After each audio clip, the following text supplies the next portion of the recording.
அஸ்ஸலாமுஅலைக்கும். இன்னைக்கு ஒரு கீர் ரெசிபி தான் பார்க்க போறோம். இந்த கீர் வந்து நான் கேரட் வச்சு செஞ்சிருக்கேன். இதோட டேஸ்ட் அப்படி இருக்குங்க. கண்டிப்பா ட்ரை பண்ணுங்க. வாங்க வீடியோக்குள்ள போய் பார்க்கலாம்.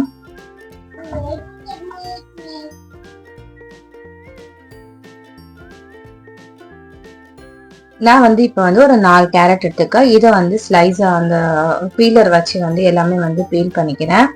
பீல் பண்ணிட்டு நான் நல்லா வாஷ் பண்ணிட்டு சின்ன சின்ன பீசஸா வந்து கட் பண்ணிக்கிறேன். எனக்கு வந்து பாப்பா தான் ஹெல்ப் பண்ணா. அவ தான் வந்து சின்ன சின்ன பீசஸா வந்து கட் பண்ணி வச்சுட்டா. ஸோ எனக்கு ஒரு வேலை மிச்சம். ஸோ வந்து இதை வந்து நல்லா சின்ன சின்னதாக கட் பண்ணதை வந்து இப்போ நம்ம பாயில் பண்ண போறோம். ஒரு வந்து சாஸ் பேன்ல வந்து நம்ம கட் பண்ண பீசஸ்லாம் போட்டுட்டு அதை முக்கிற அதுக்கு தண்ணி, நான் வந்து இதுல வந்து ஒரு 2 கப்பு தண்ணி போட்டிருக்கேன். நல்லா கொதிச்ச அப்புறம் வந்து இந்த தண்ணியை வந்து வேஸ்ட் பண்ணக்கூடாது. இந்த தண்ணியை வச்சுதான் நம்ம அரைக்க போறோம். ஸோ இப்போ நல்லா வந்துடுச்சு. இப்போ வந்து இதை வேற பவுல்ல மாத்திட்டு இதே பாத்திரத்துல வந்து நான் வந்து ஜவ்வரிசி ஊற போட்டிருக்கேன். ஜவ்வரிசி ஊற போட்டது வந்து ஒரு மார்னிங்கே ஊற போட்டுட்டேன். ஸோ வந்து கொஞ்சம் அப்பதான் வந்து சாஃப்டா இருக்கும். ஜவ்வரிசி வேகிறதுக்குள்ள வந்து பாலும் வந்து 1/2 லிட்டர் பால் எடுத்திருக்கேன். அதுவும் வந்து காச வச்சுட்டேன். இன்னும் அப்பதான் வந்து வேலை வந்து சீக்கிரமா முடியும். இப்போ வந்து ஜவ்வரிசியும் வந்து நல்லா வெந்துருச்சு.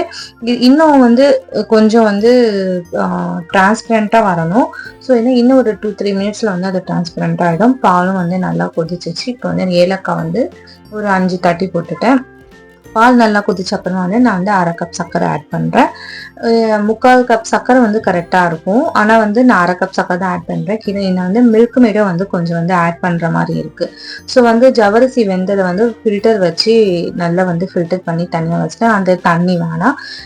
வேக வச்ச கேரட்டை வந்து மிக்ஸி ஜார்ல மாற்றி நல்லா வந்து ஃபைன் பேஸ்டா வந்து அரைச்சிக்கலாம். இப்போ வந்து நான் பால் வந்து வேற பாத்திரத்துல மாத்திக்கிட்டேன். ஒரு அகலமான பாத்திரத்துல பால் நல்லா கொதிச்ச அப்புறமா வந்து நம்ம வடிகட்டி வச்ச ஜவ்வரிசி போட்டு நல்லா மிக்ஸ் பண்ணிடலாம். கட்டி இல்லாம நல்லா மிக்ஸ் பண்ணிட்டு கொஞ்ச நேரம் ஒரு கொதி வரட்டும். ஒரு கொதி வந்த அப்புறமா வந்து நான் வந்து 1/2 கப் வந்து மில்க் மேட் ஆட் பண்றேன். நீங்க மில்க் மேட் வந்து ஆட் பண்ணலன்னா அதுக்கு பதில வந்து சர்க்கரை வந்து 3/4 கப் வரைக்கும் வந்து நீங்க சேர்த்துக்கலாம். இல்ல வந்து உங்களுக்கு 1/2 கப்பே போதும்னா வந்து நீங்க வந்து அதோட நிறுத்திக்கலாம். இப்போ வந்து அரைச்ச பேஸ்ட்டை வந்து நான் இதுல வந்து மிக்ஸ் பண்றேன். இதுல வந்து மிக்ஸ் பண்ணும்போது வந்து கட்டி கட்டியா வரும். ஸோ வந்து நல்லா வந்து மிக்ஸ் பண்ணணும். ஒரு 5 or 7 மினிட்ஸ் வந்து நல்லா கைவிடாம வந்து மிக்ஸ் பண்ணணும். அப்பதான் வந்து நல்லா மிக்ஸ் ஆகும். இல்லைன்னா வந்து அந்த விக்ஸ் வச்சு கூட மிக்ஸ் பண்ணலாம்.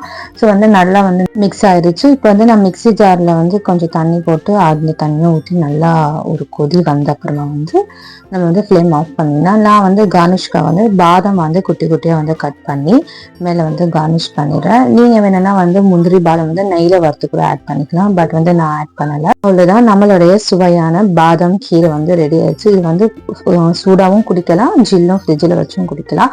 ஆனால் ஃப்ரிட்ஜில் வச்சு குடிக்கும்போது டேஸ்ட் செம்மையாக இருக்கும். இதோட வந்து சப்பாத்தி கூட வந்து நம்ம தொட்டு சாப்பிட்டாலும் டேஸ்ட் வேற இருக்கும். ஸோ நீங்களும் கண்டிப்பாக ட்ரை பண்ணிட்டு எப்படி இருந்துச்சுன்னு கமெண்ட் பண்ணுங்க.